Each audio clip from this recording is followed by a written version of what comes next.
Psychology states that if a crush lasts longer than 4 months, what you're actually feeling is love. I would dearly love for people to stop saying psychology says, but that's probably an uphill battle. Still, psychology is not an entity, it's not a person, it doesn't say things. It's a probabilistic science, so we have psychological studies that make claims about a particular population, and they make these claims about an average person in that population. So we don't really ever definitively say this will last 4 months and then it will be something else. It's not actually possible to say that. We just don't have the means of saying something definitive like that. So also research on crushes is only in adolescence. In adult romantic relationships, we don't really talk about this that way. We talk about romantic love, we talk about early stages of romantic love. This may also be, oh, I don't know, I have a crush on Ariana Grande, I have a crush on Brad Pitt, you know, something like that, but like a celebrity. It's not really a big deal.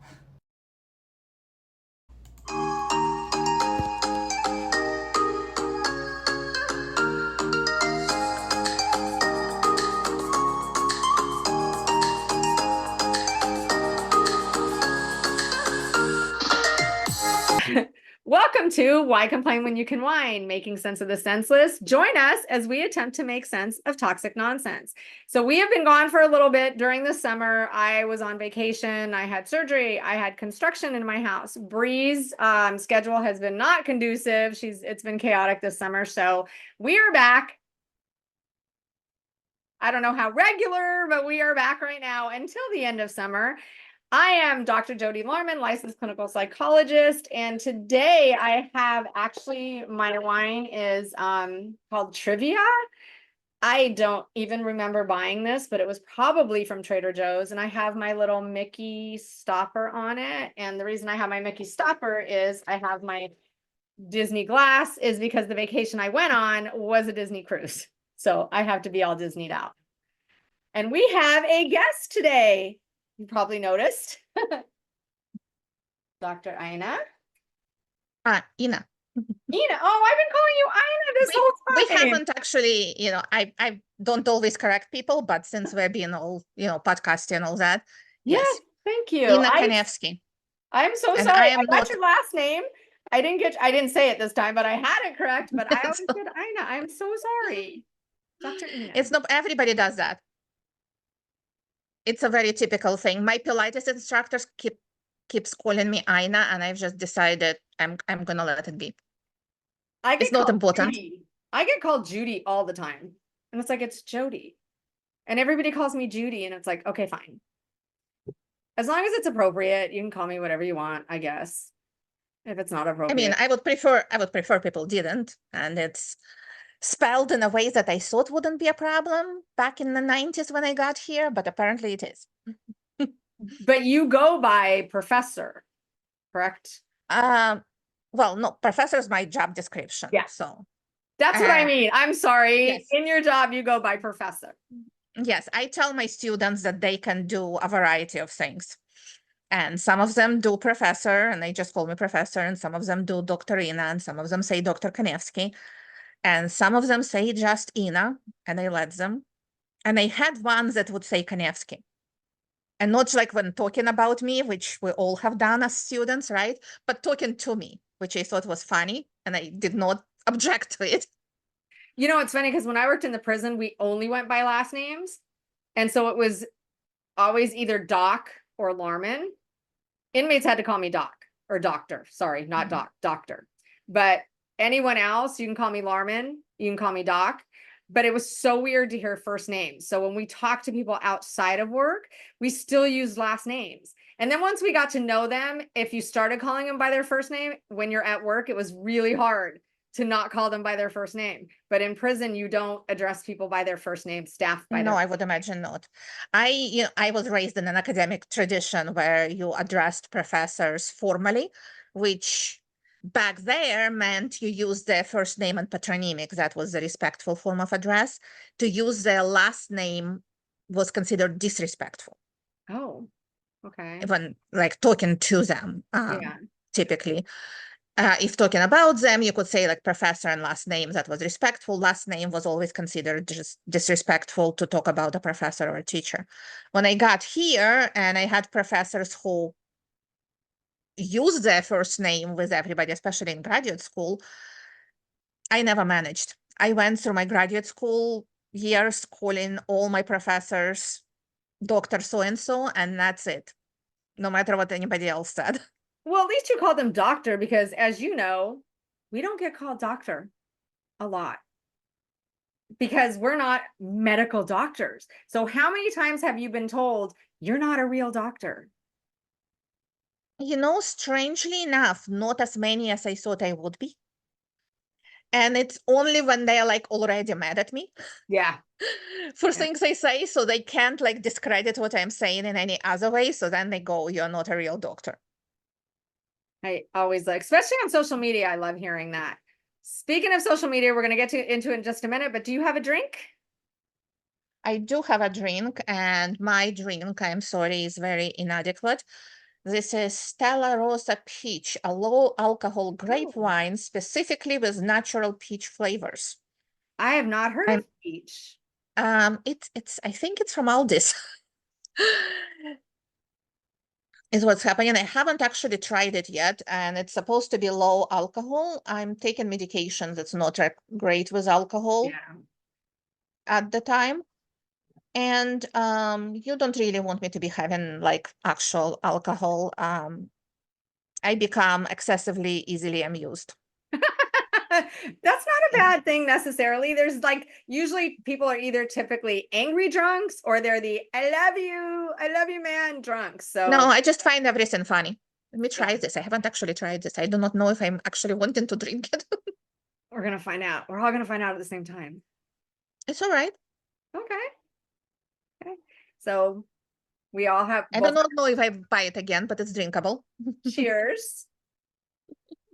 So speaking of social media, Dr. Ina and I met because of social media. You're a tell us what you do. Well, I teach psychology in a community college. That's my day job. And during a pandemic, to teach psychology when it was required or expected that we all make videos, I started making videos for my students using TikTok. And then I sort of shifted gradually out of making videos about concepts into videos about incorrect concepts and fake psychology facts and different kinds of misinformation about psychology. So that's mostly what I now do online is correct misinformation. Do you, because the one thing I noticed when I got on TikTok was there is way more mis and disinformation than there is correct information. Mhm. And it doesn't always come from just lay people. Like I saw one of your videos recently that I so agree with. Chiropractors. Yes, but also one of the videos I posted recently is a therapist. I say And to people over and over and over again, check credentials, check credentials, check credentials, check credentials. But having credentials doesn't always mean that people are going to be. I literally had to correct myself. Quite a while ago, I did like an article for Women's Health on how to check the source of the online information.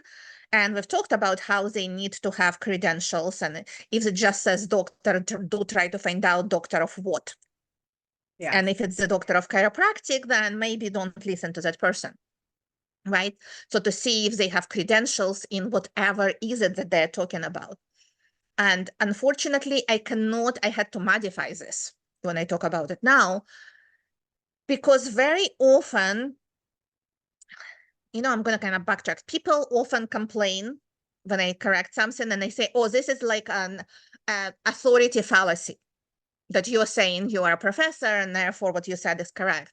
That's a fallacy. And I'm like, no, it's not a fallacy. Because when I am saying this, I am saying it based on the current knowledge, based on sources, based on the information that is available to back me up. Right? But when somebody is just saying it and they're using their position as a therapist, as a counselor to back that up, then I have a problem. Yeah. Because there is nothing else, right? It's just, I am a therapist and I am going to tell you this. And then people believe it because they're the therapist. And that's, to me, that's the most upsetting out of all the misinformation right now. Yeah, when I first got on TikTok, I got reamed because I made a video from somebody who claimed that she was a doctor and had a PhD, and all her videos were really derogatory toward mental illness. And she did a video at one point about trauma and somebody having trauma, and her video was like some song about screaming. She was screaming about the words about something like you're making it all up or something. And I looked her up, and she doesn't have a PhD. She had a master's degree from an online university. And I went to her page, and she's got a business. And again, nowhere does it say anything about a PhD anywhere. And honestly, if someone has a PhD, that's probably the first thing they're going to put down, where they got their PhD. If they have a license, they have to put down their license number in their advertisements and things like that. Her page had none of that. And way down at the bottom of the page was, if you're having psychological issues or mental health illness, go see a professional. And it was like, wait a minute. So you're advertising mental health services, and you can't do mental health services. And then you're online portraying yourself as a PhD and being very derogatory. Like, she did a video on bipolar and just about people taking meds, and then that makes you better. And that's bull. And it's like, so I did a video saying that this is very dangerous stuff. And it was like the second month or third month I was on TikTok, and I got threats, and we're going to ruin you. We're going to call the board of psychology on you. And I'm like, for what? First off, this person's in Florida. I'm in California. So, but you can't call the board of psychology. People get so angry when you call out that, sorry, They do. but pterodactyl hands does not mean you have autism. No. Well, maybe when they're walking around like that, like awkward posture and all that, that's in fact a criterion. But sleeping, and all the recent stuff has been about sleeping, and the way that it layers. It started out with just being autism. Then I've seen autism and ADHD, because I have, with this particular one, I maybe have half a dozen videos that I have done in response to it. And I can kind of trace the progression of it from starting with ADHD to starting with autism, adding ADHD. Then they added the Down syndrome for no reason whatsoever. Then it became genetic neurodivergence. Yeah, totally. That's like a sign of dyslexia if you sleep like that, apparently. Then suddenly that is also a sign of narcissistic abuse. Oh, God. Okay. All at the same time, right? And people just keep buying it because they relate to it, because they think, oh, I'm doing it and I'm neurodivergent, and therefore, because nobody's teaching formal reasoning and logic anymore, and they think if that's true of me, and they're saying it's true of all people who are with the same diagnosis like me, that means that's accurate. I saw something on TikTok that said, she said, I'm ADHD and these are my symptoms. So if you have these symptoms, and one of them was she trips over things. And I'm like, oh crap, I'm doomed. And then she kind of cuts corners and walks into the wall. And I'm like, I'm really doomed then, because I am very, very clumsy. And I fell down a flight of stairs in Amsterdam in our hotel room because that's what I do.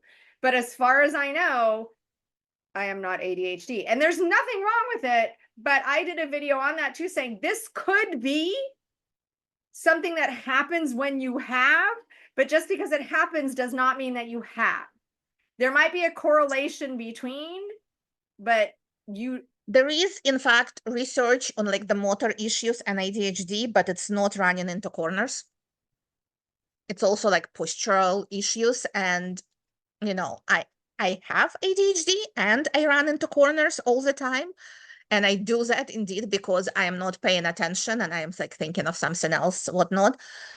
But by itself, it's not in any way an indicator of having ADHD. Yeah. And that's, oh, by the way, I'm sorry. I'm going to go to completely, because I never mentioned, I have my shirt that says On Cloud Wine. So and cute. I forgot to say that. So I had to say that before the end of the thing. Sorry. Totally. Now, is that a symptom of ADHD? No, Someone it's with a ADHD, symptom. It's a symptom of we were trying to do this for I do not know how many months, and we almost didn't manage today trying to get it because all I in. couldn't get my computer to work. So I cannot understand how you would remember anything you're supposed to do after all this. But again, someone with ADHD, that could happen. But just because it happens does not mean that you have it. That's the thing that just irritates the crap out of me, is just because it happens does not mean. And I am all for ending the stigma of mental health, but I'm not for glamorizing it. And I see so many people saying, and they're not even 18, I am NPD, ASPD, BPD, I have ASD and ADHD. And I'm like, okay, for one, why are you proud of that? And I'm not saying that you should hide it if that's what you really truly do have. You don't. But also, why are you glamorizing it? Because people who truly have mental health issues are typically distressed by them. It causes them some sort of distress. That's in the criteria, right? Now I am Yes. not actually a practicing clinician. You are, but I teach this, and I teach what abnormality means, and it literally you have to have distress, and you have to have some kind of interruption to your life because of the symptoms. And people are going, well, speak for yourself when you say it's disability. It's for me, it's not. It's just the society that giving me problems. And I'm like, okay, if it's not disabling you, then it's not a disorder for you, then don't say that that's your diagnosis. Right. Because what's the And point? because it's true, I don't like to use absolutes, but I think every DSM diagnosis has some form of the symptoms cause clinically significant distress or impairment in social, occupational, or other areas of functioning. I'm And pretty so, sure it's every, because when we teach like basically abnormal or psychopathology, or we can decide what to call it now because we can't figure out what is less stigmatizing. But when we teach it in general psych, this is what you start with. yeah. That's what we're talking about. We're talking about something that interferes or disrupts, affects your life in some way, either professional life or work life or social life or home life. You're going to be somehow disrupted. And now when it comes to personality disorders, people are going to be like, no, it doesn't interfere. But the people around you will tell you those 5 jobs that you had that you lost were not the job's fault. Those relationships were not the relationship's fault. So it may not cause distress to you, but it causes distress to everybody around you. So, and I try to tell that to people, not my clients or anything, but people on social media.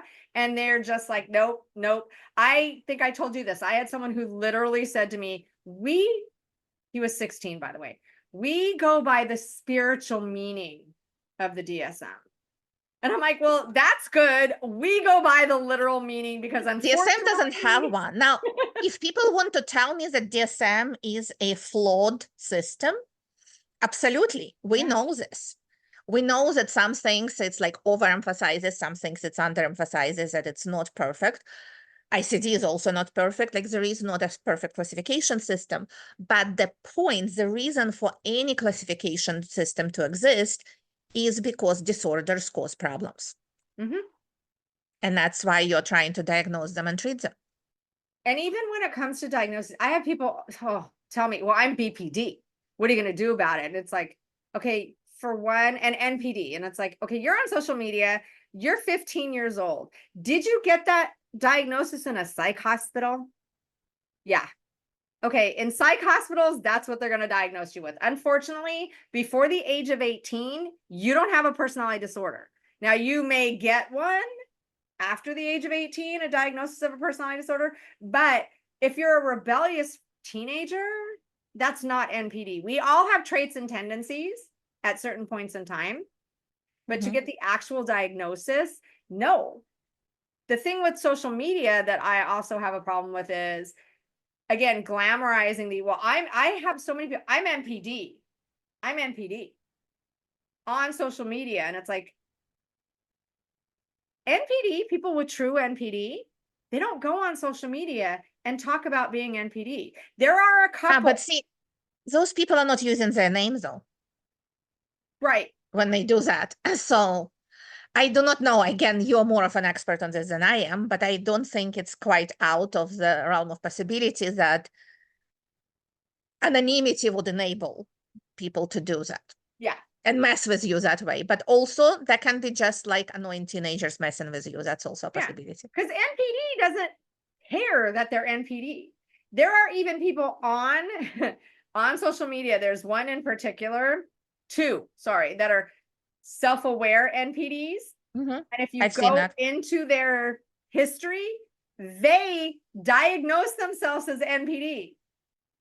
Then they went to therapy and told the clinician they were NPD.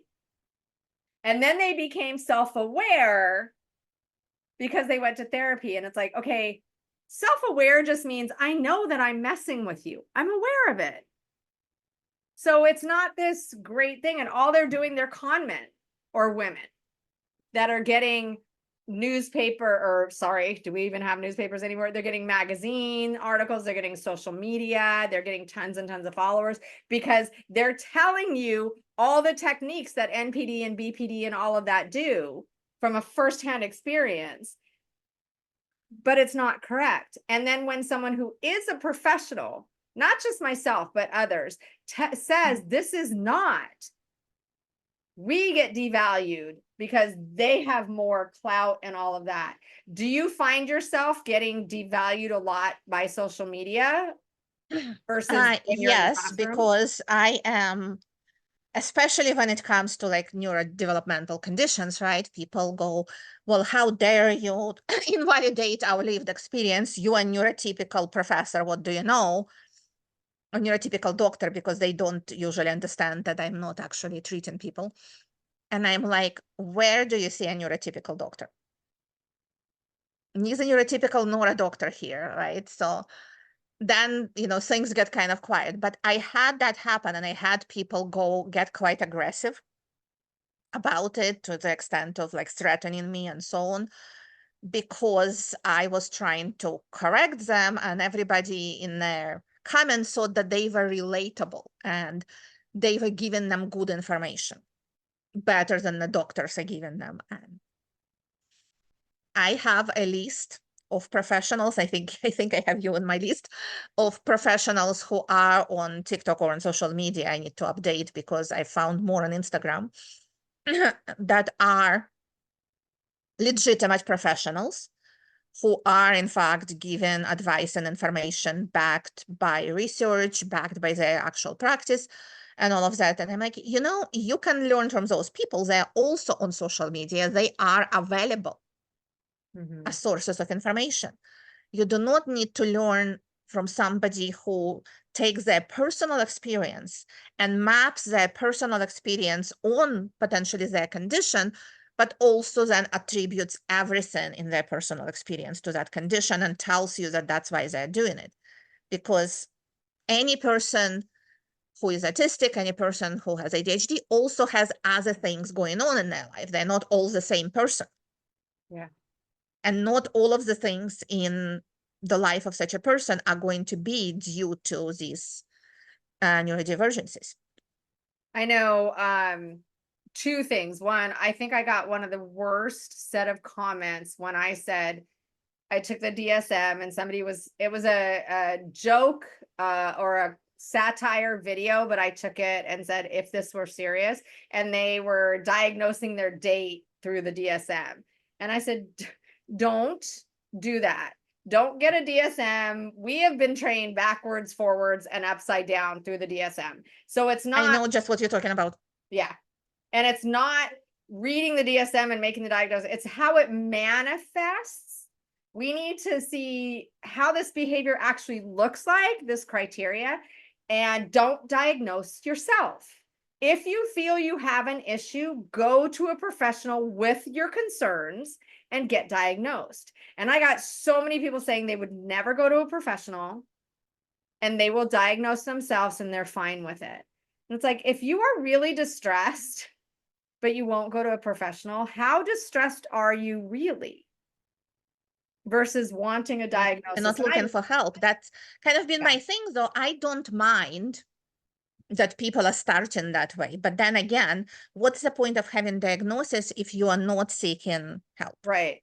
Because you just want that clout to say that I have the diagnosis. I have seen so many people saying, well, I'm autistic. How do you feel since teaching, that so many things with the DSM, it's came out in 2013, so it's been a while, but is now a autism spectrum, and everything is considered a spectrum, when in the past, like I started my career working with autistic kids at UCLA, and you knew, and like my son had pervasive developmental disorder. Now he's part of the spectrum, and it's different than the kids that I worked with. Yes, there's some similar traits. So how do you feel about this spectrum of autism, where there's people that are just saying, I'm autistic? This is where it gets very messy for me, at the very least, because UCLA, was it Lovas or not Lovas? Yeah, Lovas. Because Lovas is, so when I was doing my master's in Cal State LA originally, my professors were all Lovas haters. They opposed to his approach, right? And my master's degree is an ABA, for which I also have gotten death threats, even though I have not really practiced. I have done behavioral consulting, which wasn't ABA, it was more evaluating kids and making recommendations through regional centers at the time. And that's where I have seen autistic kids and various other situations. And the things that got me out of that field was seeing group homes and seeing adults who were autistic or developmentally disabled, and deciding that I was not a good enough person to do this job. I couldn't handle it, so I went into research from there, right? But when I was doing that master's, again, it was not autism focused at all. ABA became autism focused subsequently, which I never quite understood. Like, I know how it happened, but I still don't understand how people let it happen. Because ABA, explain what ABA is, because for me, because I worked with Lovas, but it was after the all the controversial stuff was done, and he like hopefully learned his lesson. But I worked with him. I was a senior therapist, and I went and worked with this one boy from 3 to 5, and then a couple other families. And ABA at that time was just breaking down behaviors to their, and like making a bed. You don't think about making a bed and all the little individual steps that go in it, because we know how to do it. But when you're trying to teach it to someone, you have to start with taking off the sheets one corner at a time, doing the very basic minimum up to the behavior that you want, and chaining and right. So that's not really what ABA is. Okay. In theory, it stands for Applied Behavior Analysis. So my doctoral degree is in experimental behavior analysis, and it did not involve any developmental disabilities or neurodivergencies at all. I was working with pigeons and neurotypical, well, mostly neurotypical children in regular classrooms, at least how they were understood at the time, during my doctoral degree. And my master's, I was actually working with college students on something called joint control, which is an aspect of language learning. This was my advisor's baby at the time, back there. But when I did like the consulting, that involved some elements. And this was before ABA became codified and before there was certification. And I think the process, like the beginnings of certification and how it was done, have a lot to answer for, because they've oversimplified the rules. ABA technically is a science. It's an applied science of behavior. It's when we're looking at human behavior in this case, because that's applied. Experimental does mostly animals. And we're looking at what is the function of the behavior. And if that behavior is something that doesn't work for the individual, then you're trying to replace it with something that serves the function. and is not potentially harmful to the individual. So the tricky thing, the problems that happened is when they started not quite considering what is harmful to the individual, but looking at what do teachers not like, what do parents not like. And not like harming them, right? Like obviously if a child is hitting you, that's harmful to you, right? But if a child is going like this, that's not really harming anybody, generally speaking. And that is where kind of we have this issue of a lot of criticisms of ABA, where things were suppressed and focused on needlessly, and no replacements basically were provided. And that was about social acceptability of kids, right? And so instead of changing socially acceptable standards, they've tried to change the kids to fit the socially acceptable standards. And that's what Lavas gets blamed for. A lot of it, though, it's skills learning. It's, as you say, how do you make your bed? How do you brush your teeth? How do you go to the bathroom?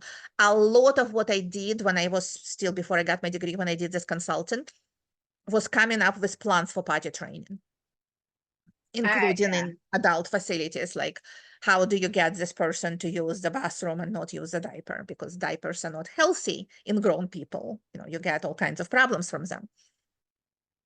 Or how to communicate. Like my internship involved a special education school and teaching a young man there how to sign please and point at an object, because he was not previously taught any means of communicating at all at that point, right? So you do things like that, and you do them using methods that were taken from experimental science and then applied. So like, for example, chaining, which is what that breaking down bed making into steps is, shaping, which is what I was using with this young man, like gradually get into the correct movements. So there are a lot of techniques, what you use those techniques for, and what consequences you apply to success. That is where we have a lot of kind of conflict and problems, and a lot of people being angry about ABA. Of course, the big backlash against ABA happened because somebody wrote a paper criticizing it, and this person doesn't have the slightest idea of what that is or what's it for. I usually take a quote from her and show it to my students like halfway through learning class, and I ask them, find at least 5 errors in this little paragraph. There are more than 5. There's all kinds of things wrong, but that ship can kind of sail. Like, this is what happened, and they have to kind of backtrack and reverse this damage. But what happens is, if you are coming from that background like I have, that I have this education and I have this knowledge, and people are finding out and they immediately mad at me, even though, no, I have not tortured any autistic children. It's not what I have ever done. I did not go into practice. I did not apply it. And as I said, my advisors were very much against the discrete trials method of Lovaas. They like advocated for different techniques. And that's kind of what we were taught to do, and didn't focus on autism so much. So, but there was a lot of like, you learned obviously all the abnormal stuff. And it's kind of funny to me, because I'm now thinking about it. When I read the DSM, that medical student syndrome, right? You read the book and you're like, that's me, that's me, that's me. In my master's program, when we did we were going through the DSM, every week we'd be like, this is us. Everyone in the class was like, oh no. So I read the autism stuff, and we had like case studies accompanying it. And I'm like, well, that totally sounds like me. But I know, I was like, I'm smart enough. I know about the medical students. It's not me. It can't be me, right? Like, I'm not going to do that. I, in fact, during my master's, like during that class, I wrote a paper. This was back in like 95 or 96. I wrote a paper on how ADHD is overdiagnosed. Back then in the 90s, where now we have all these adults who have not been diagnosed then, who are being diagnosed now, right? And I went and consulted some authority at USC who was also promoting that, and I can't remember his name now. And I obviously don't have a paper because it was on a floppy disk. It was for class, not publication, I right? remember the floppy disk, yes. But somebody was asking me recently, like, what do you think about, like, somebody claimed that autism is not autism, ADHD supposedly is overdiagnosed now. And this is news. This is because women are getting diagnosed. And I'm like, no. It was sad back in the 90s at the very least, when mostly boys were diagnosed. And a lot of times, and I will still maintain that that's true, a lot of times, probably boys, kids in school, right, get overdiagnosed because they're not doing behaviors acceptable to teachers and parents. Yep. I would get a lot of clients in the 90s, 94, when I had my master's. I worked as a psych assistant. So I was in private practice with another clinician, a psychologist. And I cannot tell you how many kids I got that parents would say, the teachers say he has or she has ADHD. It's like, how are they at home? Fine. How are they out in public? Fine. They're just antsy in class. And it's like, They don't like class. The class is boring. yep. The work Either in class they is are not too stimulating. smart or they don't understand it. Because if you look Yeah. at my report cards, maybe I am ADD, but if you look at my report cards from kindergarten through high school, through 12th grade, every single report card, and I don't like to use absolutes, but every single report card said, talks too much, disrupts the You know, I am not going to sit here and diagnose you, but I would finish my work and I would talk to everybody else. Why are you not finished? Why is this not done? It was easy for me. Why not you? Why can't we talk? Yeah. I went to Soviet school. We weren't allowed to talk. Oh God. Talking was not an option. We sat facing forward. There weren't little groups. There weren't like anything that you see in schools here.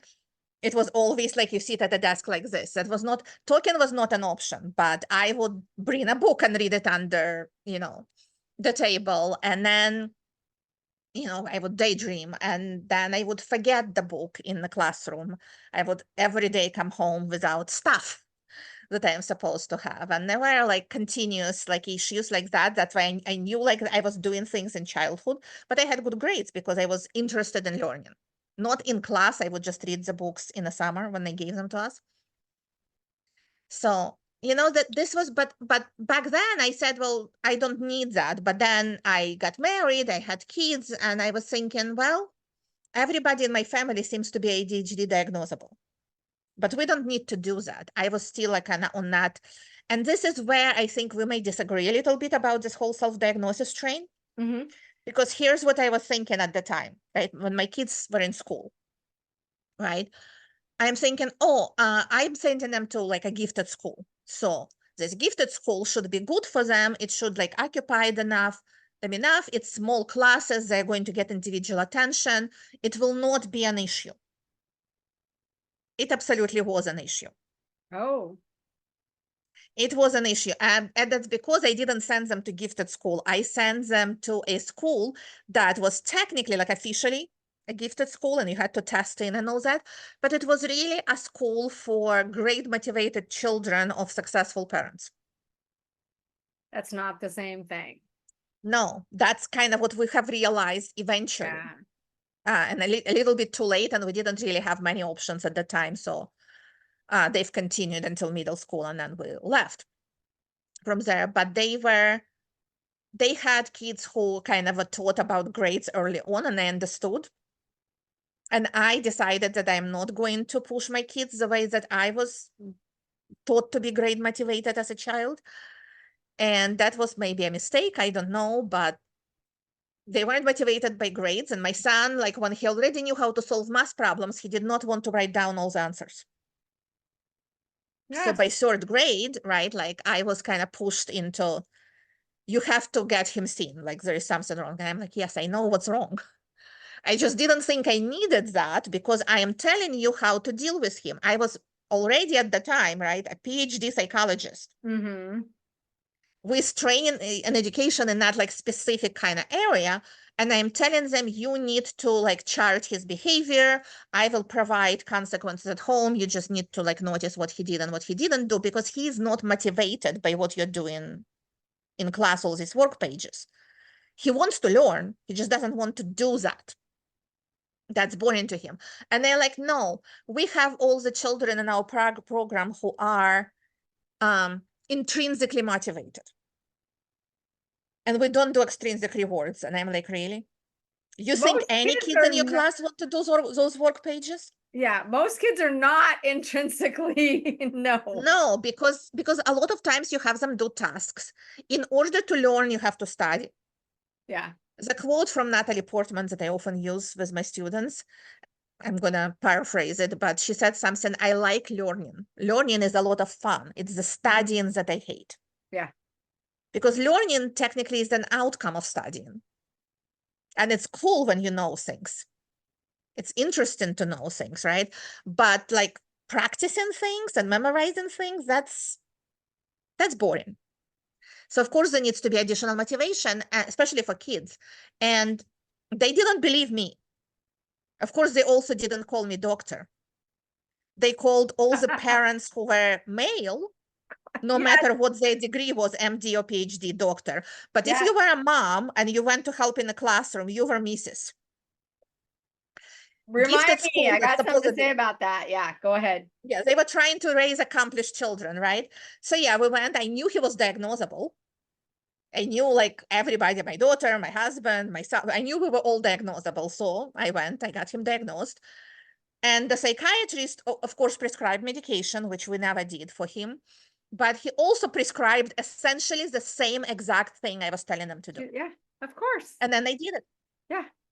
And it helped. Okay, here's my thing with self-diagnosis. I am not against taking it to a professional and saying, I think I might be or have or whatever. I had a couple of 13, 14-year-olds come to me and say, two of them said, I think I'm ADHD. We did the screen. I talked to the parents. Their grades were good. I'm like, you, according to the screen, you're not. I mean, they didn't even like pass the screen, if you will, or they passed the screen, whatever you want to call it. And one of the girls was like, but wait a minute.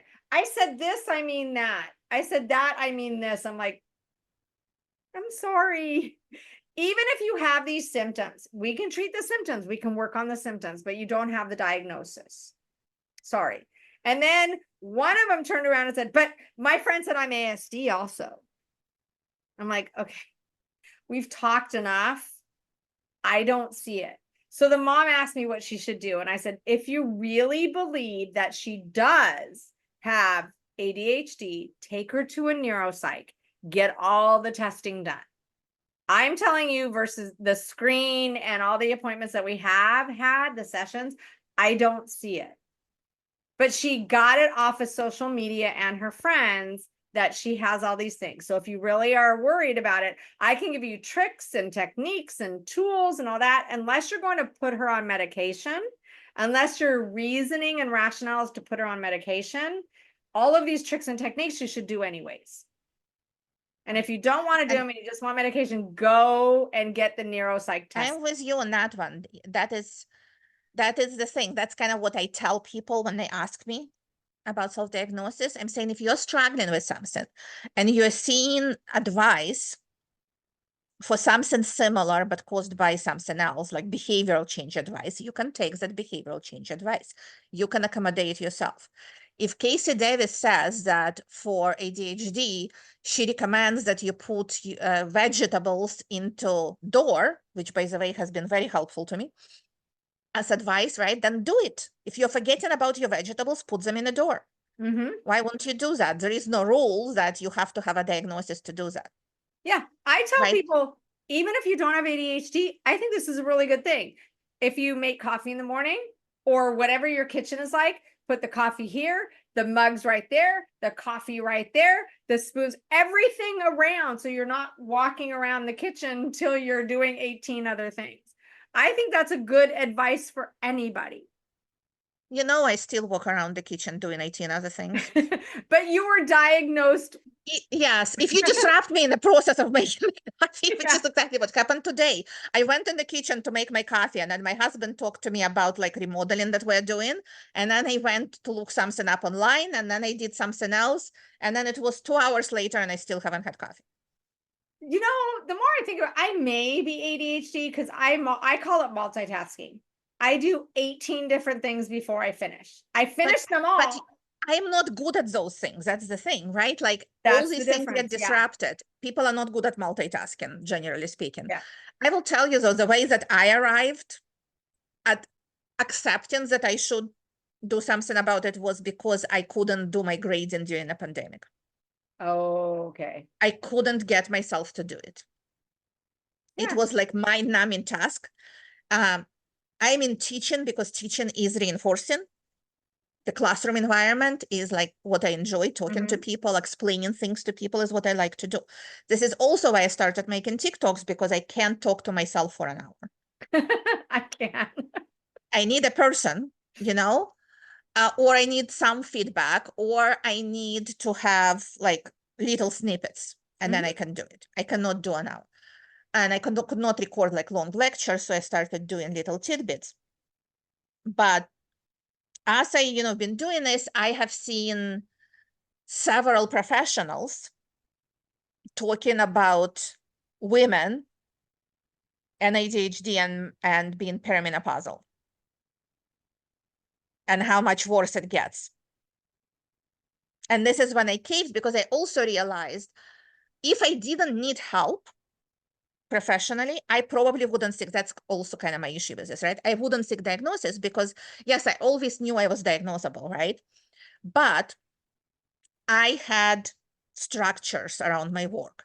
Lots of things, especially any kind of paperwork, always got done last minute. I never like to do grading, always be last minute, always like stay up all night to finish something when I really have to give it back. But I was able to maintain structure around going to work and having a routine and all of that, right? Once it got disrupted, It's a mess. and I was stuck on Zoom during the pandemic, I just couldn't. By the end of like the first school year, right, spring of 2020, like I absolutely could not. I think everybody got an A that semester. It's just easier. Because I was like, as long as you turn stuff in, Yeah.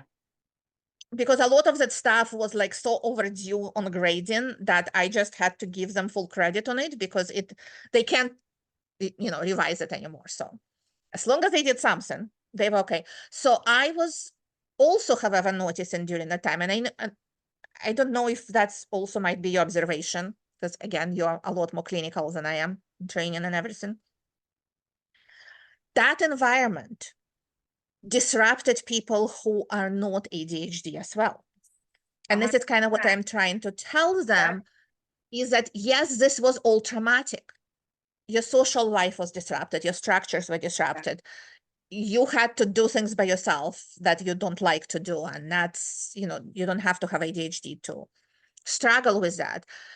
The social interaction, especially for kids who were at the time middle high school age kids, right? Your social interactions got disrupted. Your college years got destroyed, right? Everything was the same. And then you wonder why you don't remember. Well, because I don't remember those years very well either. I remember like bits of, and they were recent and I'm an adult, right? Because it was just bad. It was, everybody had a bad time. And then you just like sitting online and you're on social media and you're seeing all the bad things happening and doom scrolling. Yep. Yeah. And so, yeah, that creates patterns that may then end up being disruptive to your life, even if you don't have Mental health. the actual condition. You didn't have it as a child. You didn't have it before any. So if it's a result of that, that's not ADHD, that's something else. The solutions behaviorally may be similar, but you really shouldn't be taking stimulants. That's one thing. Whenever I get clients, I tell them, unless I actually had a client this morning, and I said, look, I'm going to give you this diagnosis because I have to, because of billing. So I want to let you know what it is and why, but don't get caught up in the diagnosis. So many people get caught up in their diagnosis, not the symptoms. We're going to treat the symptoms, and I'll tell you why I'm giving you this diagnosis. And she was like, oh my God, that's great. This is the first time anyone's ever explained it to me like that, like why I have this diagnosis. I'm bipolar too. I was diagnosed in the 90s and I didn't realize it. I remember telling my husband I had very my husband telling me, I had very high highs and very low lows. And my mom said the same thing. almost to verbatim. I have very high highs and very low lows. And then I was looking through my medical records and I saw that my doctor had put bipolar in the 90s. In the early 2000s, I was diagnosed. And then lo and behold, my inmates diagnosed me. They would just say to me when I was explaining bipolar 1 and 2, when I got to bipolar 2, they'd be like, Dr. Lerman, that's you. And I'm like, okay, we're not talking about me right now. Okay. We're not going to say anything. So, one of my friends is a neuropsych and I was saying, I'm bipolar-ish. And he's like, bipolar 2. I'm like, bipolar-ish, bipolar 2. So usually people typically, once they're given a diagnosis, aren't like, yeah, I'm going to tell everybody like they do on social media. It's more of a trying to process that that's what you have and what you are. It's nice to know there's a reason for it, but it's not, yeah, I'm going to tell everyone, I'm going to put it on my social See, media account. but and everything. social media does something. And I think like I understand, especially in that context, on the tail of the pandemic, on the tail of the shutdowns and everything, especially for these young people who are doing it, Made you feel this creates included? community. Okay. This creates community, and they can now talk to each other and they can share with each other and they can relate to each other. But it's also, I love social media for the support, and people find out things that they never would have in diagnoses that they have. But I can't stand social media because of the misinformation and the everybody having the rainbow of the alphabet of ADHD, ASD, ASPD, and on and on and on. And I tell Wait, them, but about everybody, something that I've seen somebody say like back in maybe 2021 or 2022, so it's been years and I don't remember who said it. It's something like, not everybody on social media has ADHD, but everybody with ADHD is on social media. yeah, that's okay. You're right. And so that, I don't know, because we don't have statistics, and because algorithms work on those kids, they also work on you and me. Yeah. Yeah. And so what we are seeing is also a side of TikTok. Frankly, I'm a lot more on Instagram now because TikTok Me is too. just treating me very badly. But the side of social media that we see is the side of social media that is shown to us based on us and what we have seen and what we like, right? So I think that there is a whole other side of social media. My kids were just in New York and they were there for like reasons of visiting my daughter's girlfriend, but they spent an evening with my relatives. We have fairly distant-ish relatives in New York. And so the kids went to spend time with them. And the granddaughter in the family, she's middle school age girl, and she likes TikTok, but she likes, Charlie D'Amelio. Mm-hmm. And if you showed her to me on the street, I would not recognize her.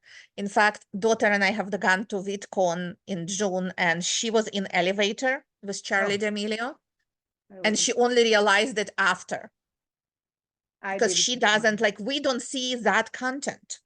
My son always teases me because he'll be like, it's big on TikTok. Oh yeah, that's right. You don't look at that side of TikTok. And I'm like, sorry. So for you and me, 22. exactly, for you and me, we may be on a side of TikTok where it looks like everybody has some Yeah. kind of mental health condition, whether real or they think they have it. But it's not all of TikTok, because we don't see the majority of what is on TikTok for like regular people, Right. who are not in our field or connected to these kinds of things, right?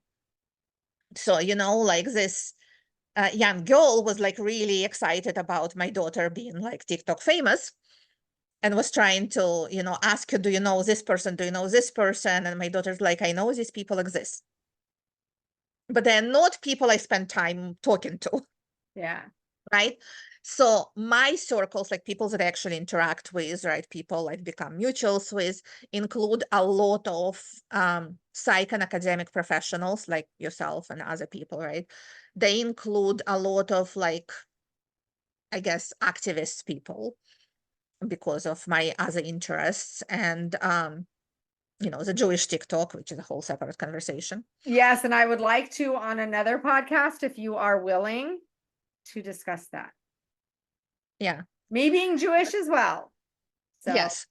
yes. We can do that because that's several kinds of a mess now. Yes. And I'm seeing it from many different ends at this point, like the pro and against and extreme and everything. And it's just, and it's interesting because Instagram algorithm is not as precise as TikTok algorithm, which kind of freaks me out about how precise TikTok algorithm is. Do you know? Until I started debunking misinformation, I did not see any of the misinformation. Oh, interesting. I first saw it because a mutual of mine debunked something, and I was like, I should help him out because he's a graduate student and I'm already a professor, so I'm going to help. And so I did it, and that's kind of how it happened. And after that, because that one video became very viral, Psychology Says No Such Thing one, people followed me, and then they started tagging me in all of this misinformation content. And they started making stitches and responding to it and so on. But I still didn't see it by myself. Like if I scrolled my For You page, I would not see any of it. Very, very occasionally something would slip in. But most of the time I didn't see it. On Instagram, if I post a reaction to something, like this annoying guy, Josh, who does psychology videos against a wooden wall. You've seen him? Yeah. According to psychology, which none of that is ever true. I've responded to his stuff and people like tagged me in his stuff to respond to it. And then I started actually getting his videos and I'm like, no, thank you. I don't want to see it unless I have to see it. But Instagram like feeds that to me, right? TikTok never did, still doesn't. I started doing narcissists because I was sadly in a narcissistic relationship. Whole other story. You can go back and watch the podcast on that.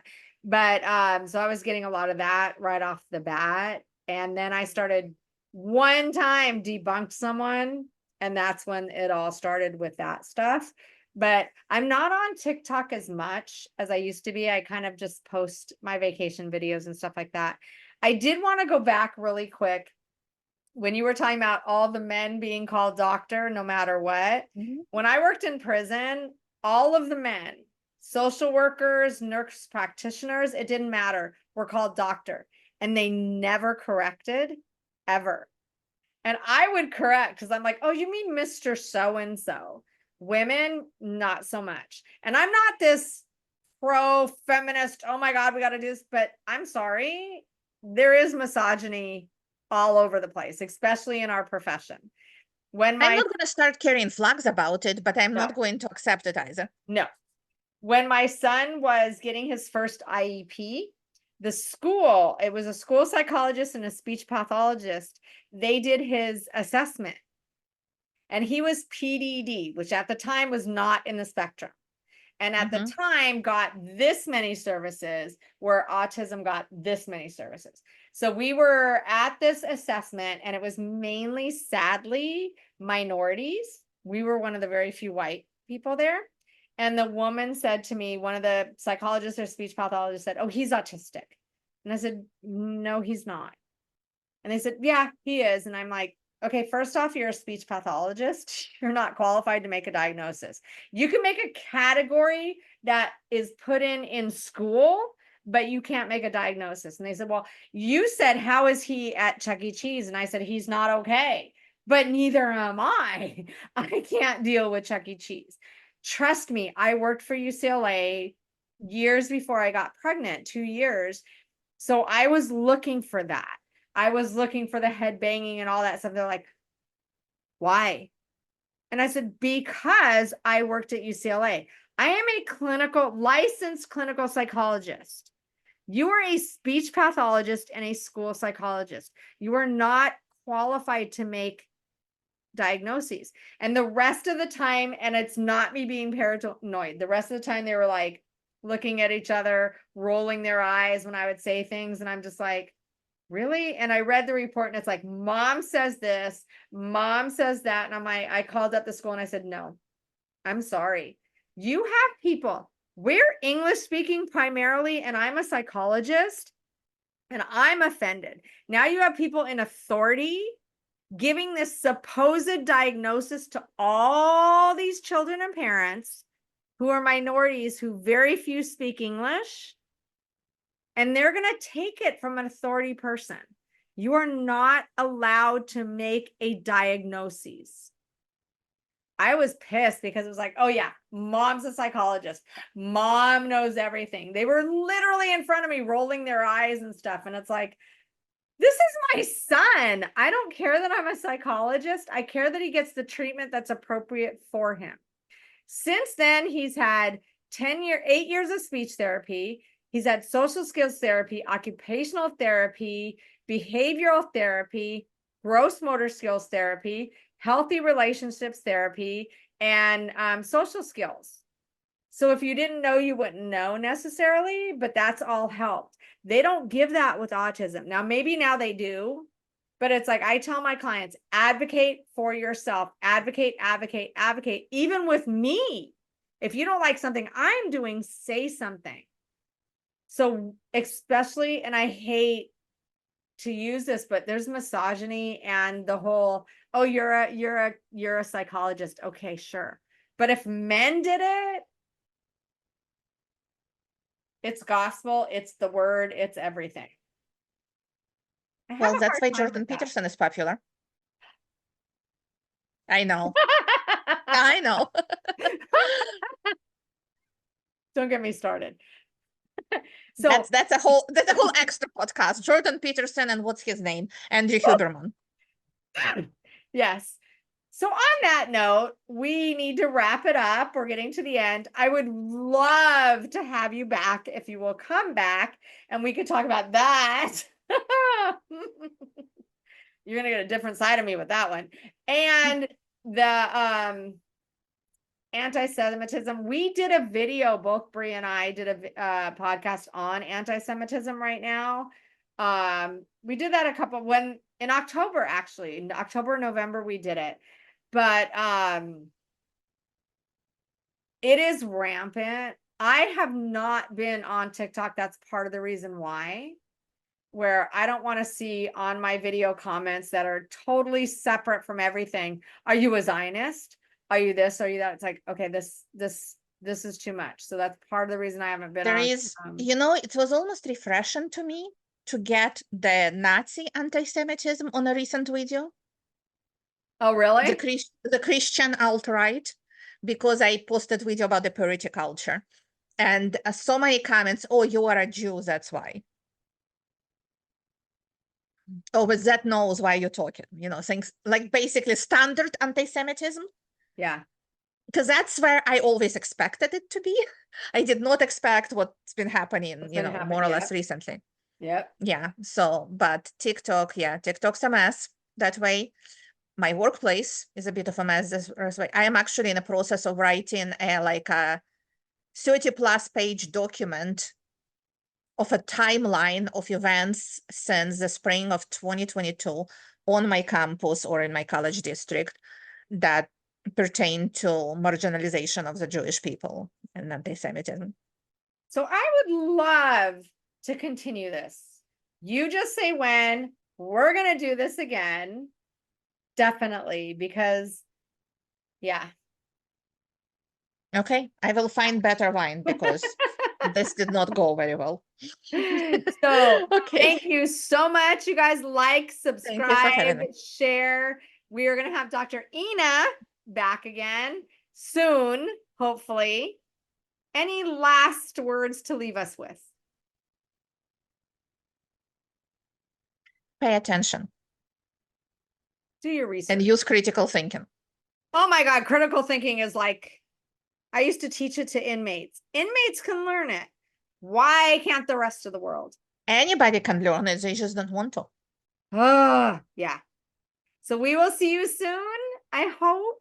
Thank you so much. This has been a year in the making, by the way. And because I have ADHD and I'm disorganized. But I am so happy we did it, and I hope we will do it again soon. Okay, let's do it again.